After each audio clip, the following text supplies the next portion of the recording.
Hey, welcome to the Huntsville Hustle podcast, where we share stories of grit, growth, and greatness from Huntsville's small business scene. And my guest today is serial entrepreneur Scott Gillies from Stormguard Roofing, Construction, Gutters, Tiki Bar. They do it all over there.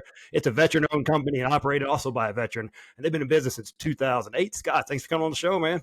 Man, thanks for having me. Absolutely. Yeah, you guys do a little bit of everything. We'll get into that. But first, why did you start a business originally? Well, so after I got out of the Marine Corps, I came back home and I sold real estate. And when I sold real estate all the way up until the 2006, 7, 8 era, we did really, really well. Business was good. And then we hit the situation where we were going through about 6,000 foreclosures a day in real estate. I started looking for some different things and wound up working for a guy for a year in 2007. And I had a roofing company, and I loved sales, but it was going to be a temporary thing until real estate bounced back. In 2008, my wife and I wound up opening up Stormguard Roofing, and we just kind of never looked back. It was one of those things where God opened a door and we stepped through, and it just kind of worked for us, and that's why we opened.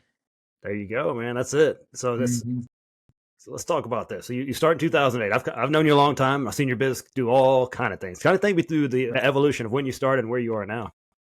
Well, so when we started, we started with roofing. Stormguard was a product that was made by GAF, and it was a product that we had used on every roof, no matter which kind of shingles we were actually using at that point in time.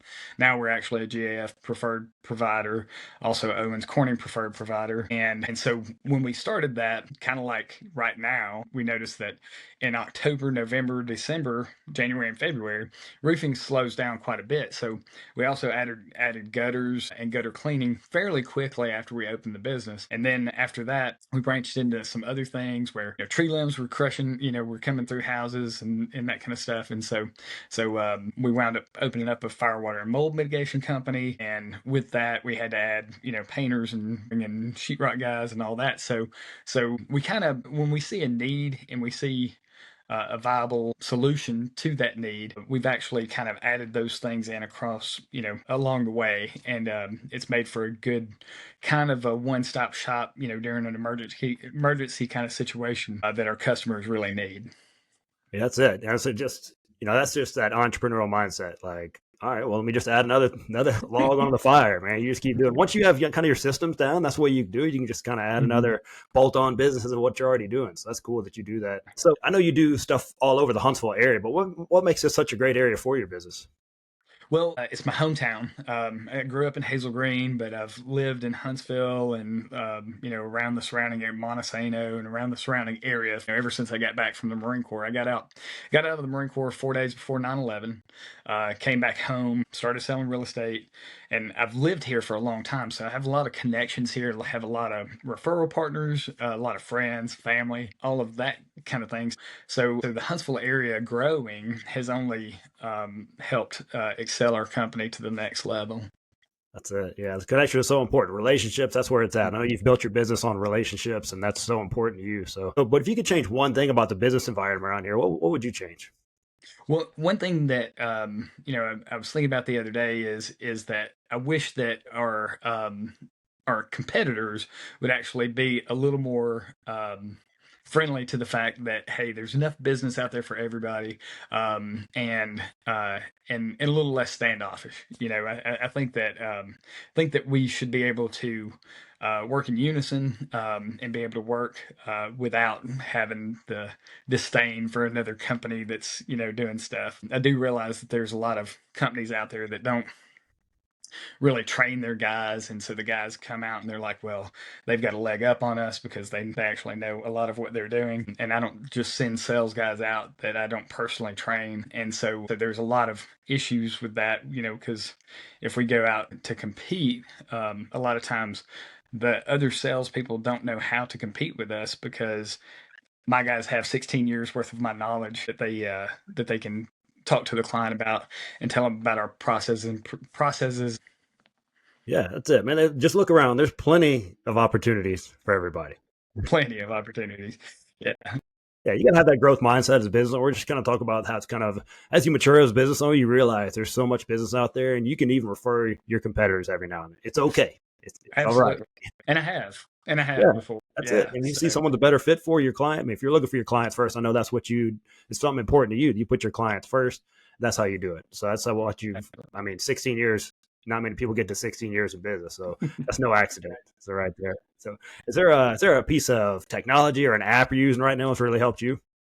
well, yes. So we actually use an app called Company Cam, and Company Cam has been really good for us because we can go out and take before and after pictures, not necessarily just to highlight our projects, but also to it's helped in the fashion that, hey, there's a crack in my driveway and it wasn't there before you guys got here, and if we've got pictures of before and after, it kind of helps with that because a lot of times when you're working on a project, people don't actually focus on a lot of things that were already there prior to. So sometimes sometimes you get the blame for certain things, and if you have evidence and you have proof, and then they say, okay, well, maybe it was there before.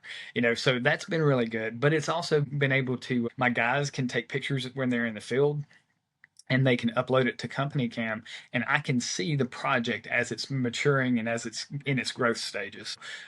So that's been something that's been huge. And another thing is satellite imagery. When I first started in this industry, and I know I've talked to you about this before, but in July, when you're on a 10-12 roof and you're trying to hand measure everything on that roof, my goodness. I remember back in 2011, 12, ish, where I was up there and I was sweating so bad on that roof that it was dripping on my paper and it was making my stuff blurry. And so being able to use the satellite imagery to actually get some of the measurements has made our life so much easier. I tell my guys all the time, I'm like, between drones, company cam, and the satellite measurements, it has changed. It has revolutionized our industry and made it a lot easier, and made it to where a lot of people that have some form of that aren't the most agile or the most fit can actually go out and do our job now, and it makes it easier and safer for them. That's it. I don't want to be up on a roof hand measuring anything in July in Alabama. No, thank you. And also, as a customer, if you come out, I'm not crawling up on that roof with you. That's why I brought you out there, so you can That's show right. me those pictures, show me what's going on. I don't have to crawl up there with you. I don't have to take your word for it. Hey, there's evidence right there. So, yeah, Right. those are definitely game changers right there. So, now Oh, that you're not up on a roof hand measuring, what is your biggest pain point as a business owner right now? we've really got a lot of things figured out. The one of the biggest things for me is when I hire guys, I like to hire people that I know and I trust, because I don't want somebody going out and upselling somebody just so that we can, just for dollars. I want somebody that's going to go out and offer the best solution for our customers' problem that they can give them. And not to say that there aren't some upgrades that come with that, but it's not unnecessary upgrades or things that some of our competitors would push that's not really necessary. And for some of our elderly clients, that's hugely important to me because I would want them treated the same as my grandparents. So I want my guys to treat our people that way, and that is a little more difficult to find. But once we do it, I've realized that once you find those guys and get those guys in place, it's huge for our business. Man, you could teach skills, but you can't teach someone, ethics, morals, Honesty, honesty. integrity. You Yeah, got to have those things, right? that's Those are right. pretty tough to teach if you don't have them as a grown up already. That's gonna be tough to teach. So, This is how about true. on the how about on the habit side? Is there a habit or a routine that you do that's helped you become successful? Well, I start out my day. I take my son to school, and then after, now this is me now. I take my son to school, and then I go and I have coffee. And when I sit down and I have my coffee, I look over my events for the day. Where do I have a void? What can I do during that void? So I try to stay as active as I possibly can. It would be very easy right now, and this is me speaking as a business owner that's been in business for a long, long time, to get a little complacent and not to try and to kind of sit back and sit on my laurels. But what I found is trying to be active all day throughout the day, either meeting new people, going and thanking old referral partners, basically handling all of the marketing stuff for our company, doing things of this nature, podcast and stuff to where I can actually, reach an audience, whether it be one individual or whether it be an entire. Yesterday, I went and did an office meeting for realtors, and so I found that my role doesn't make me any less busy. It just makes me less busy doing what I used to do. But keeping a finger on the pulse of our business, I think gives me a leg up against a lot of other people, because I think a lot of people want to hire people and let them just go and run their company and never look back. And I want to keep my finger on the pulse of the business. So Got to, man. It's all that magical caffeine over at Angel Island. That stuff's magical over there. it is. It absolutely is. And sometimes it's twice as magical when you have 2 cups. You got to. Hey, man, you got a big day. You got to go That's too. right. Yeah, if you've never been to Angel's Island, you got to go with magical caffeine. That is absolutely true. So a lot of us have people along the way that's really helped us out. Who would you like to help you that made you become successful? Well, oddly enough, I felt like, our relationship has been really good. We were talking about a friend of ours recently, a guy named Stephen Kinser, our accountant, bookkeeper, wealth of knowledge, and an awesome guru. So there's a lot of things I ask him that are not even just tax related, but we have that, relationship where I can call him up and say, hey, what do you think about this? And we can talk about things. As bad as I hate to say it, crystal green with Bank Independent. Oh no. I love Crystal. Crystal's been a huge part of our business. Having her as our banker has been a really big resource for us. That's one thing that I would tell small business owners. If you don't have a banker, go and find a banker. Crystal Green is a great one, and she's really embodied what I felt like, some Fortune 500 company would have as a resource, but she's that for small business. So, and it has really made a big difference in our company. I love how that was painful for you to admit, but you had to give her a shout out. That's She is right. awesome. That's You don't right. know Crystal Green. She's amazing. She's awesome. Yeah, she is. She don't like Scott at all, but she still helps him. So That's that's right. that's the good part. So other than Crystal Green, is there a business owner out there that you admire in our community? Um, like I said, I admire all the stuff that you've done. I think that you've given a good solution for women that wouldn't want to go do the traditional gym experience.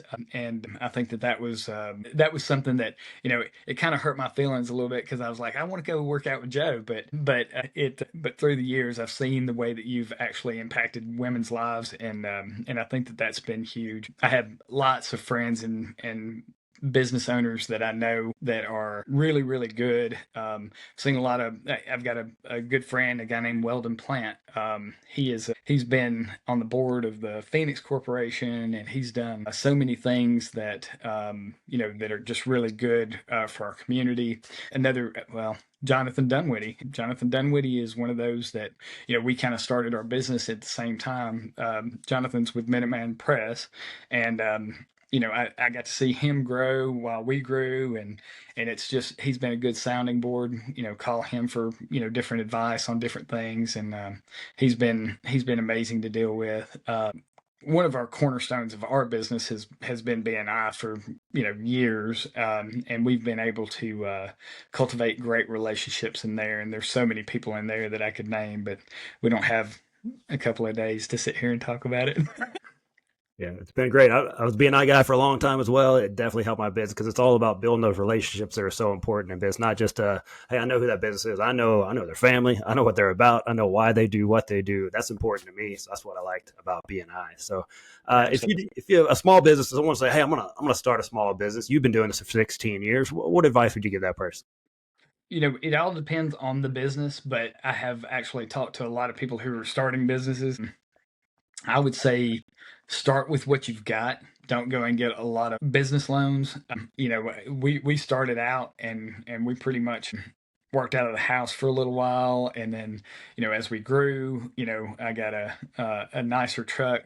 One of the things in the roofing industry that I see a lot of is people will start a business and they'll go and buy this $80,000 truck, and then the next thing you know, you're seeing it on the back of a wrecker. Somebody has went and repossessed it because they had a bad month, and if you don't prep for a bad month, it's a bad business plan. You gotta be able to prep to have that the ebb and flow. Those peaks and valleys are a real thing, and a lot of people discount that. They say, it won't happen to me. It happens to every one of us. There's not many businesses ever that just say, it was easy street and I had it all figured out and I didn't have any issues. I think we all have issues that arise, whether it's health related, whether it's just a slow time of the year, whether it's any of those kind of things. Somebody, even like, we deal with a lot of insurance companies, and sometimes they slow pay, right? And when they slow pay, you know the bank doesn't understand when you say, hey, I can't make my car payment or my truck payment because these people haven't paid me yet. And they're like, I don't care. So I would say to work with what you've got until you can afford to do a little better. And then once you can budget it in, then start adding some stuff. We see that all too often. They just jump in with big, huge loans and can't repay that. And it really puts you at a loss if you don't prepare for bad times. Because they're coming. They're coming, I promise you. Absolutely. Just like That's you named right. a few of them. So you named a few of them. But yeah, that's it. I think a lot of us are good at what we do. Is like, I'm going to go start a business. Not having the business skills in place ahead of time. Most people, they kind of figure it out because they're so good at what they do. They kind of overcome what they don't know. But man, my first year, I didn't know what I was doing my first year. I was pretty good at it. And when that first tax bill came in, that's when I hired Steven Kinser we talked about earlier, because I was like, I can't do this, man. I just worked a year to give them all my money back. This is terrible. So so get those resources, get that help in there, hire people out for stuff that you don't know how to do or are not comfortable with doing. That'll save you on that back end. But yeah, I see that same thing, going out there and spending on those. So I know people are listening like, hey, I like this guy. I got some gutters. I got some roofs. I got some construction I need. How do they get in contact with you? How can they follow you? They can check us out on they can check us out on Scott Gillies dash Stormguard Roofing on Facebook. That also links to our Instagram page, and then they can also go to our website at stormguardroofingal.com. We just recently changed some things, and so it's went to a different website name, but stormguardroofingal.com is the best way. They can get on there, or they can call me at 256-468-2667. That number comes straight to me, and we've done that since the beginning of the business. Like I was telling you earlier, I like to keep my finger on the pulse, and so everybody calls me. The number that's on the sign is actually my cell phone number. So they can either check us out on the website or Facebook, or call me or text me, either way. So that's it. So I think it's so important. Something I've learned from you over the years about these different roofing companies. Look for the ones licensed, insured, and been in business for a long time. Because there's a lot of people come there and slap a magnet on the side of a truck and take your money. We've seen it, especially when tornadoes come through and things like that. So it's so important to find you a trustworthy business that's doing your roof, because that roof's going to be there for a minute. You need someone you can trust. And then when something goes wrong, I know you guys honor everything that you put on a roof. So that's amazing. That's someone to look for right there. So Scott, thanks so much for coming on, man. You've been someone I like to do. Like I said, we started about the same time, and I like the way you went about your business and grew relationships and things like that, and the way you're a Christ-centered businessman. I appreciate that. And thank you for your service as well. Oh yes, sir. Absolutely. And thanks for having us. We really appreciate it, and glad to be able to do this with you. Absolutely. Appreciate you guys tuning in. Listen to us next week on the Huntsville Hustle podcast.